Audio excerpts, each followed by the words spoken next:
퇴근길이 유난히 길게 느껴졌던 날이었다.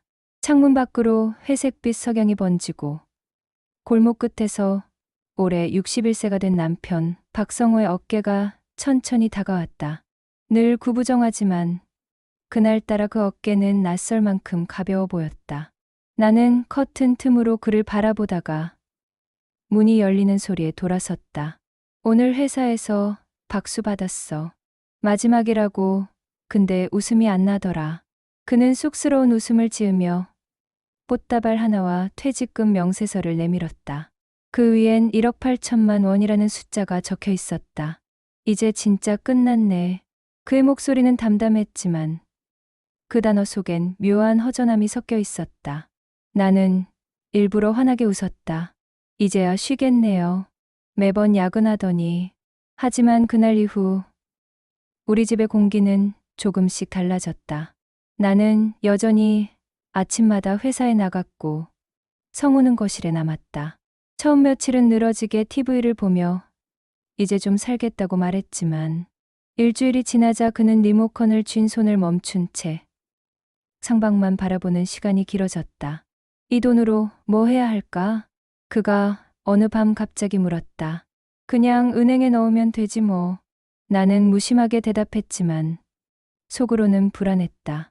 그 돈이 20년, 30년 뒤에도 우리를 지켜줄까? 퇴직 후 한 달째 그의 표정은 어느새 굳어 있었다. 나는 여전히 출근 전 화장을 하고 바쁜 하루를 준비했지만 부엌 테이블에 홀로 앉아 있는 남편의 뒷모습이 매일 더 작아지는 듯했다. 어느 날 저녁 그는 돌아오자마자 흥분된 목소리로 말했다. 보험 설계사 민수 기억나지? 걔가 좋은 상품 하나 알려줬어. 매달 200만 원씩 받을 수 있는 거야. 그는 몇 장의 서류를 내밀었다. 보험료, 수수료, 투자 위험, 복잡한 글자들 틈에서 나는 한숨을 내쉬었다. 수수료가 10%네. 원금, 손실도 있고. 민수 말로는 괜찮다는데. 그런 건 함부로 하지 마요. 요즘 세상에 보장된 이익이 어디 있어요. 이익이 보장된다는 건 다 거짓말이에요. 그는 씁쓸한 웃음을 지었다. 나도 이제 뭐라도 해야 하잖아. 가만히 있는 게 더 힘들어. 며칠 뒤 그는 다시 말을 꺼냈다. 나 주식 한번 해보려고. 다들 하잖아. 퇴직금 중 3천만 원을 증권 계좌에 넣고 매일같이 시세를 확인했다. 주가가 오르자 그는 소년처럼 들떴다. 5% 올랐어. 이거 생각보다 금방인데? 그러나 그 기쁨은 한 달을 넘기지 못했다. 어느 날 아침 모니터 속의 그래프가 붉게 물들었다. 손끝이 떨린 그는 그날 하루 종일 말을 잃었다. 요즘 시장이 다 그렇대. 언젠간 오르겠지. 그의 말은 위로보다 주문에 가까웠다. 하지만 며칠 뒤 그는 결국 계좌를 닫았다. 손실은 15%. 적지 않은 금액이었다. 그나마 2,500만 원 정도의 돈을 회수하였다. 손절 후 남은 2,550만 원에 수수료 생활비 일부가 더해져 남은 퇴직금은 1억 7,500만 원. 그냥 다시는 이 짓 안 해. 침묵이 오래 이어졌다. TV 소리만 덜컥거리던 거실에서 그는 종일 종이컵을 만지작거리다 중얼거렸다. 이게 다 내가 부족해서 그래. 회사에만 매달려서. 퇴직 후 처음 마주한 현실의 벽. 그는 길을 잃은 사람처럼 보였다. 나는 그 옆에서 담담히 말했다. 이제 뭐라도 제대로 하겠다고 했잖아요. 지금이 바로 그때예요. 그는 고개를 들었지만 눈빛은 공허했다. 그가 잃은 것은 돈보다 자존감이었다. 그날 저녁 그는 냉장고 문을 열었다가 닫았다. 맥주를 꺼냈다가 다시 넣었다. 화면 속 굵은 그래프보다 더 붉은 얼굴로 그는 한참을 서 있었다. 그날 밤 침대맡에서 나는 스마트폰 불빛을 켜고 오래 검색했다. 퇴직금 투자, 안전한 노후 자산 관리, IRP. 새벽이 되어서야 휴대폰을 내려놓았다. 불안은 여전히 남아 있었지만 어쩐지 답의 실마리가 가까이 있다고 느꼈다. 나는 그런 그를 지켜보며 깨달았다. 퇴직은 돈의 문제가 아니라 존재의 문제라는 것을. 퇴직 후 어느새 2달이 흘렀다. 봄은 왔지만 집 안 공기는 여전히 겨울 같았다. 성우는 식탁에 앉아 신문을 펼쳤다. 경제면 한가운데엔 퇴직자, 자산관리의 함정이란 제목이 큼지막하게 놓여 있었다. 그는 한참 동안 그 기사를 읽었지만 결국 신문을 접으며 중얼거렸다. 다들 나처럼 헤매는구나. 그런 남편의 모습이 안쓰러워서 나는 점심시간마다 인터넷을 뒤적였다. 퇴직금, 세금, 연금. 어느 날 동료 선미가 물었다. 언니, 남편 퇴직금 IRP로 옮겼어요? IRP. 그게 뭐예요? 요즘 IRP로 이전 많이 해요. 퇴직소득세 바로 안 내고 55세 넘어서 연금으로 받을 수 있대요. 세금도 훨씬 적고. 그날 오후 회사 컴퓨터 창 위로 검색창이 켜졌다. IRP 이전 절차, 퇴직소득세 이연 효과, 연금 수령 기준. 쏟아지는 정보 속에서 머리가 어지러웠지만 뭔가 명확했다. 퇴직금을 지키는 법은 단순한 투자보다 훨씬 조용했다. 보내지 않는 것, 늦추는 것. 그게 핵심이었다. 저녁 식탁에서 나는 조심스레 말을 꺼냈다. 성호 씨, 퇴직금 말이에요. IRP라는 게 있는데 거기로 옮기면 세금을 나중에 내도 된대요. 그는 멀뚱히 나를 바라봤다. 세금을 나중에 낸다고? 응. 지금은 퇴직소득세를 그대로 내야 하지만 IRP로 옮기면 나중에 연금 받을 때 낮은 세율로 조금씩만 내면 된대요. 그럼 당장 쓸 돈은 비상금으로 일부 두고 나머지는 넣으면 돼요. 중도 인출 페널티가 커서 해지하면 손해니까 일단 장기로 생각해야죠. 그는 한참을 말없이 물컵을 돌리다 고개를 끄덕였다. 이제 내가 배워야 할 차례인가 보네. 그날 밤 우리는 노트북을 사이에 두고 앉았다. 퇴직금은 다시 한번 숫자로 우리 앞에 놓였다. 1억 7,500만 원. 회사의 박수 소리. 그리고 그날의 어색한 미소가 함께 떠올랐다. 이 돈은 단지 숫자가 아니네. 그가 낮게 말했다. 내 30년의 시간이지. 나는 천천히 고개를 끄덕였다. 그래서 더 오래 지켜야죠. 당신의 시간이잖아요. 며칠 뒤 우리는 은행을 찾았다. 평일 오전 창구 앞엔 사람들이 줄지어 서 있었다. 모두가 비슷한 표정을 하고 있었다. 불안과 희망의 교차점에 선 얼굴들. 직원은 우리에게 서류를 건네며 설명했다. 남편분의 퇴직금을 IRP로 이전하시면 퇴직소득세를 나중에 납부하시게 됩니다. 세제상 유리하고 장기 투자도 가능합니다. 성우는 고개를 끄덕였고 나는 옆에서 노트를 펼쳐 메모했다. 세금 이연 가능. 연금 수령 55세 이후. 위험자산 비중 70% 이하. 우리는 나의 퇴직 시점인 6년 후부터 10년간 분할 수령하는 것으로 정리했다. 이 돈을 키우는 모험이 아니라 시간을 사는 선택으로 정의한 것이다. 은행을 나서며 그는 말했다. 이렇게 종이에 적어두니까 공부하는 학생 같네. 우리 첫 번째 수업이잖아요. 햇살이 얼굴 위로 쏟아졌고 그 빛 속에서 그는 모처럼 미소를 지었다. 그날 우리는 작은 카페에 들렀다. 그는 긴 한숨을 내쉬며 말했다. 사실 무서웠어. 퇴직하고 나니까 내가 쓸모없는 사람 같았거든. 근데 이렇게 같이 배우니까 덜 외롭네. 퇴직은 무능의 증명이 아니에요. 그냥 다음 준비의 시작이죠. 내 말에 그는 잠시 조용히 웃었다. 당신이 나보다 훨씬 단단해졌어. 당신도요. 다만 아직 그걸 몰라서 그래요. IRP 개설 절차는 생각보다 단순했다. 며칠 뒤 통장엔 이전 완료라는 문자가 떴고 금액은 정확히 1억 4천만 원으로 표시됐다. 비상금으로 남겨둔 3,500만 원은 별도의 통장으로 옮겨두었다. 이제 그 돈은 시간을 버는 돈으로 바뀌었다. 퇴직 직후의 불안이 조금씩 녹아들며 집 안의 공기도 부드러워졌다. 저녁 식탁에서 성호가 말했다. 이제야 조금 숨이 트이네. 뭔가에 쫓기는 기분이 덜해. 이제는 우리가 결정권을 가진 거예요. 회사가 아니라 우리가. 그는 잠시 멈추더니 내 손등을 감쌌다.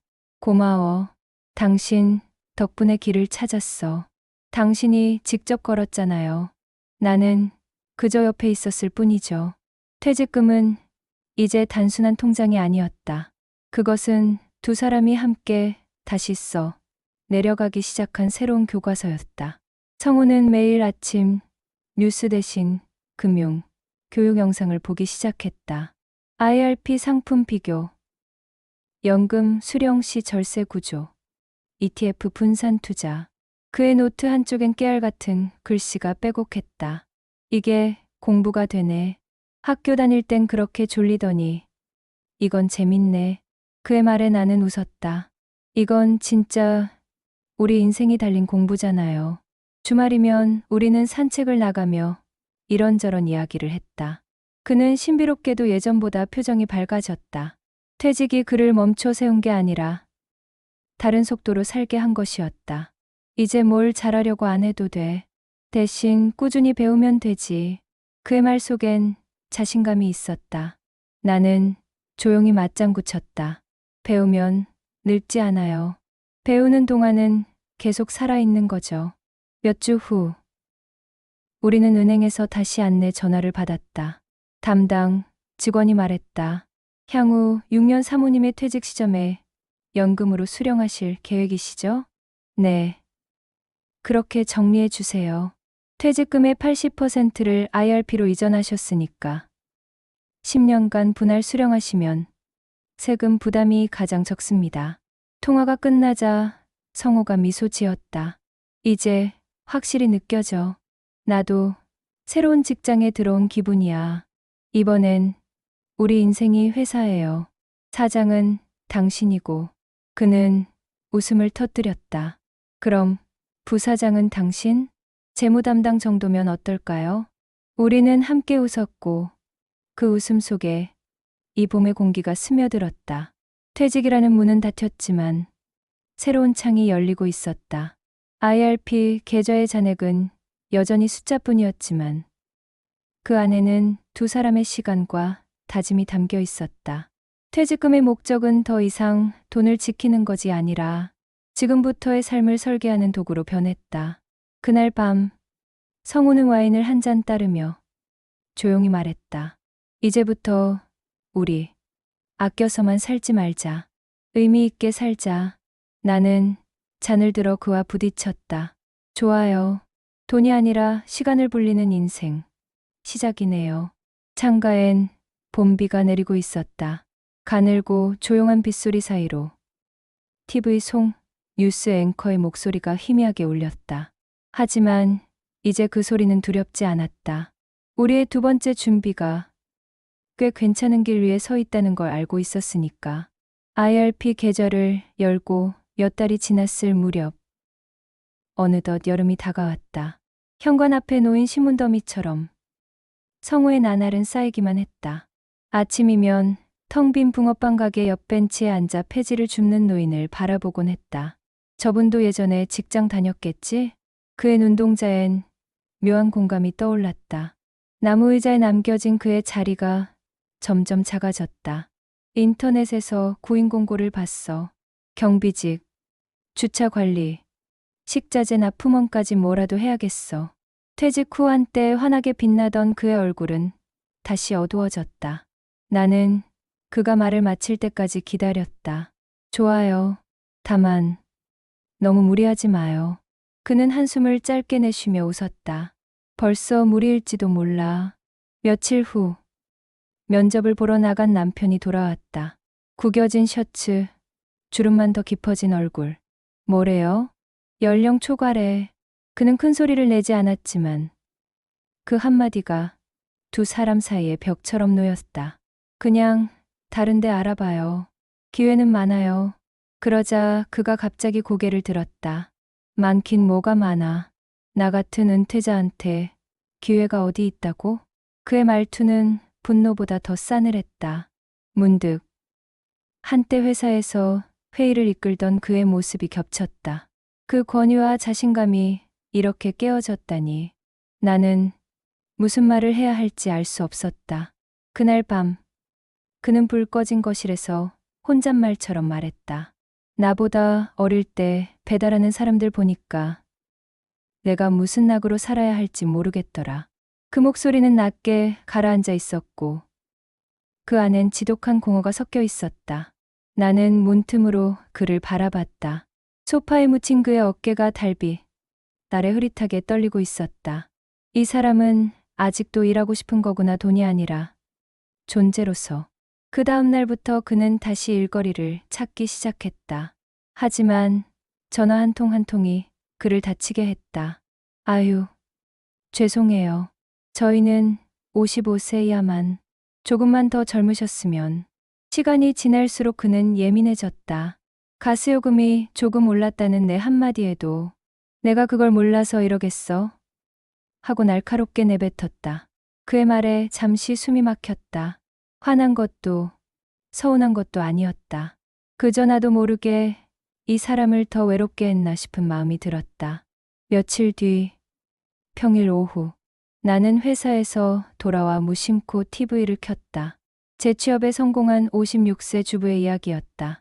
고용센터에서 이력서 교육을 받고 3개월 만에 회사 총무팀에 다시 출근했죠. 그 목소리를 듣는 순간 문득 성우의 얼굴이 떠올랐다. 이 사람은 아직 자신을 필요로 하는 세상이 있다고 믿고 싶어 하는 거야. 그날 밤 나는 조심스럽게 말을 꺼냈다. 우리 고용센터 한번 가보는 게 어때요? 거기서 재취업 상담도 해준대요. 그는 처음엔 말이 없었다. 이 나이에 무슨 시도는 해봐야 하잖아요. 그리고 당신은 아직도 현역이에요. 내 단호한 말에 그는 잠시 멍하니 나를 보다가 천천히 고개를 끄덕였다. 그래, 한 번쯤은 부딪혀봐야지. 며칠 후 그는 구청역 고용센터를 찾아갔다. 돌아온 그의 손에는 한 장의 작은 전단지가 들려 있었다. 신중년 취업 특강 나이 대신 경험으로 승부하라. 그는 부끄러운 듯 웃었다. 내가 가서 들을 줄은 몰랐네. 그날 저녁 그는 특강 노트를 펼치며 말했다. 이력서에 회사 이름 대신 내 이름으로 써보래. 회사 간판 없이 나는 어떤 일을 할 수 있겠냐고 묻더라. 그 말에 내 가슴이 먹먹해졌다. 맞아요. 이제 진짜 당신 이름으로 살아야 할 때예요. 그렇게 조금씩 변화가 시작되었다. 매주 그는 특강을 들으며 자격증 공부를 시작했고 나는 그의 옆에서 커피를 끓였다. 책상 위엔 컴퓨터 활용 능력, 영상 편집 기초 책들이 쌓여갔다. 그의 손끝은 여전히 익숙치 않았지만 타자를 치는 손에 다시 힘이 생기기 시작했다. 이제 자판 위치는 거의 외웠어. 그의 웃음이 집 안에 번졌다. 그 웃음 하나가 얼마나 오래 그리웠던가. 그러나 변화란 늘 시험을 동반한다. 그가 지원한 영상 제작 협동조합에서 경험은 좋지만 체력은 걱정된다는 말을 듣고 낙담한 날. 그는 며칠간 방을 나서지 않았다. TV에서 흘러나오는 뉴스 노년 재취업 성공률 10% 미만 그 한 문장이 우리를 침묵시켰다. 나는 그를 향해 조심스레 물었다. 이제 좀 쉬면 안 될까요? 그는 고개를 저었다. 쉬는 게 더 무서워. 쉬면 그냥 사라질 것 같아. 그 밤 그는 내게 처음으로 속내를 털어놨다. 당신이랑 같이 IRP 정리하고 공부할 땐 살 것 같았어. 그런데 일자리를 찾을 수 없으니까 난 계속 퇴직자로만 남는 것 같아. 나는 그 말을 듣고 울컥했다. 당신은 그저 자리를 옮겼을 뿐이에요. 이제 퇴직자가 아니라 다시 학생이잖아요. 그 말이 그에게 닿았는지는 모르겠지만 그날 이후 그는 다시 일어섰다. 퇴직 후 처음으로 스스로 노트를 폈다. 퇴직, 재도전, 그리고 나의 속도. 그가 적은 제목이었다. 몇 주 뒤 IRP 계좌의 월 보고서를 함께 보니 안정형 상품이지만 3% 가까운 수익이 났다. 이거 봐. 이 정도면 3% 수익이야. 그게 바로 당신의 수업료죠. 그날 저녁 와인 한 병을 열었다. 잔에 따라진 붉은 빛이 조용히 흔들렸다. 그는 내 손을 꼭 잡으며 말했다. 퇴직이 이렇게 공부를 시킬 줄 몰랐어. 이제는 돈이 아니라 나 자신을 다시 만들고 있는 것 같아. 나는 웃으며 대답했다. 당신은 여전히 현역이에요. 다만 이번엔 세상이라는 무대가 아니라 당신 안의 무대에서. 창밖엔 여름비가 흩뿌리고 있었다. 그 소리 사이로 그는 중얼거렸다. 나 이제 겁나지 않아. 비에 젖은 거리에 불빛이 번졌고 그 불빛 속에서 그의 눈동자가 다시 반짝였다. 창밖에 비가 멈추자 하늘엔 희미한 무지개가 걸렸다. 그 빛은 누군가의 새로운 시작처럼 조용히 번지고 있었다. 그건 단순한 회복이 아니라 두 번째 준비의 진짜 시작이었다. 퇴직과 함께 IRP 계좌를 개설한 지도 어느덧 5해가 지났다. 이제 달력을 보면 숫자보다 날씨를 먼저 느끼는 나이가 되었다. 봄이면 복숭아꽃이, 가을이면 은행잎이. 그렇게 계절이 새겨진다. 성우는 새벽마다 공원 벤치를 닦고 앉아 커피를 마셨다. 그의 손엔 늘 노트 한 권이 들려 있었고 첫 장엔 이런 문장이 쓰여 있었다. 퇴직 이후에도 배움은 계속이다. 그는 예전처럼 주식이나 보험 이야기를 하지 않았다. 대신 IRP 계좌의 월 수익률을 꼼꼼히 기록하며 숫자를 이해하기 시작했다. 이거 봐. 복리로 계산하니까 생각보다 커. 1억 4천이 벌써 1억 6천을 조금 넘었어. 그의 목소리는 자랑이 아니라 자신감이었다. 그때마다 나는 생각했다. 우린 결국 돈이 아니라 시간을 불려낸 거야. 성우는 더 이상 일을 찾는 사람이 아니었다. 이제는 누군가에게 도움을 주는 사람이 되어 있었다. 공원 벤치 옆 테이블에는 가끔 노트를 들고 앉은 중년 남자들이 찾아왔다. 형님, 그 IRP가 뭐예요? 퇴직금이요? 그냥 통장에 두지 말아요. 세금도 아끼고 연금으로 받으면 속이 편해요. 그의 목소리는 단단했지만 따뜻했다. 그 장면을 멀찍이서 바라보는 동안 나는 그가 진짜 자기 자리를 되찾았다는 걸 느꼈다. 그 자리엔 명함도 직책도 없었다. 오직 이름만 남아 있었다. 박성호. 배우는 사람. 그리고 나누는 사람. 나의 삶도 그 사이 조금 달라졌다. 연금저축의 세액공제로 매년 70만 원 정도 절세 효과를 얻었고 아이의 대학 등록금 일부를 무리 없이 감당할 수 있었다. 하지만 그것보다 더 큰 건 마음의 여유였다.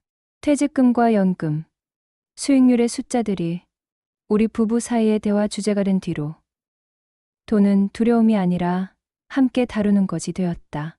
이건 단순한 재테크가 아니었다. 함께 나이 들어가는 법의 연습이었다.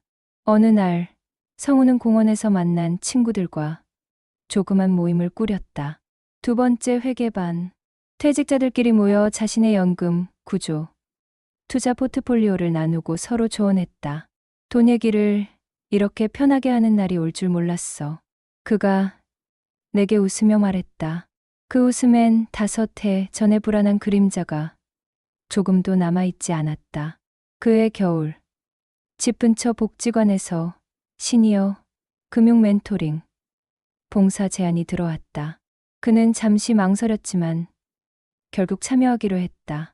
첫 강의 날 나는 뒷자리에서 조용히 그를 지켜보았다. 퇴직금 1억 8천을 통장에 그냥 넣어뒀다면 지금쯤 이미 물가에 녹아 사라졌을 겁니다. 하지만 시간을 믿고 IRP에 맡긴 덕분에 돈만이 아닌 마음이 자랐습니다. 마이크를 쥔 그의 손이 약간 떨렸지만 눈빛은 확실했다. 그 순간 나는 울컥했다.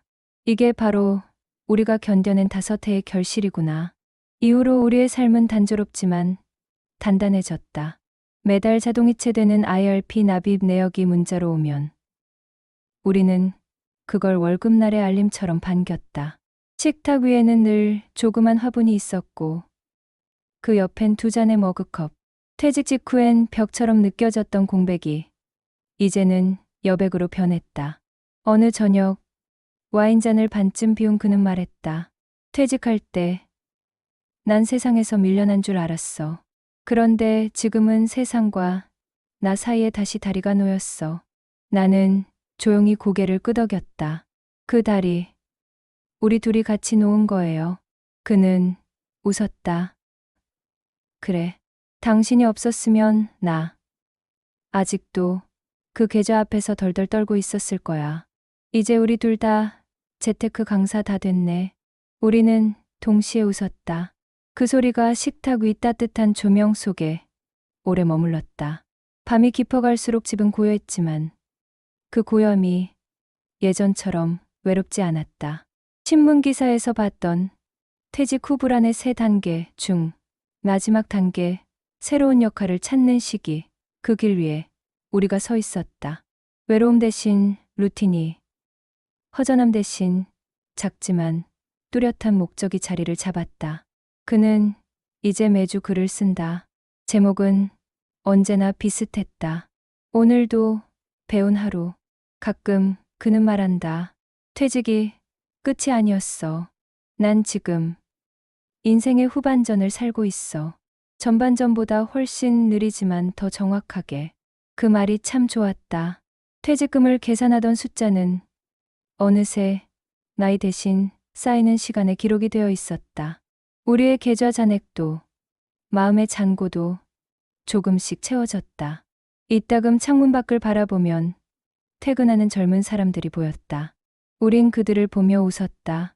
저 사람들도 언젠가 우리처럼 두 번째 준비를 하겠지.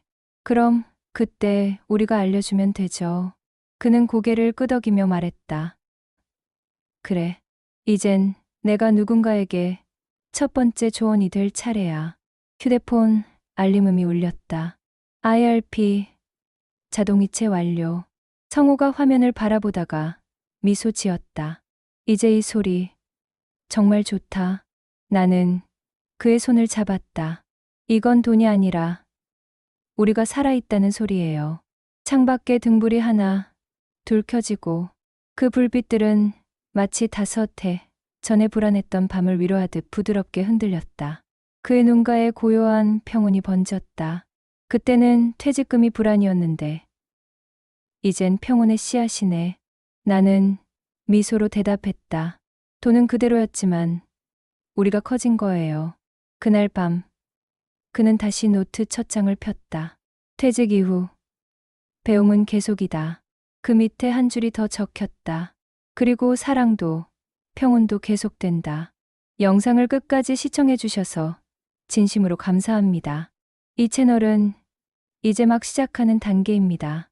지금 구독하시면 초창기 구독자로서 함께 성장하는 특별한 경험을 하실 수 있어요. 여러분의 구독 하나하나가 더 좋은 콘텐츠를 만드는 큰 힘이 됩니다. 구독과 좋아요 부탁드립니다.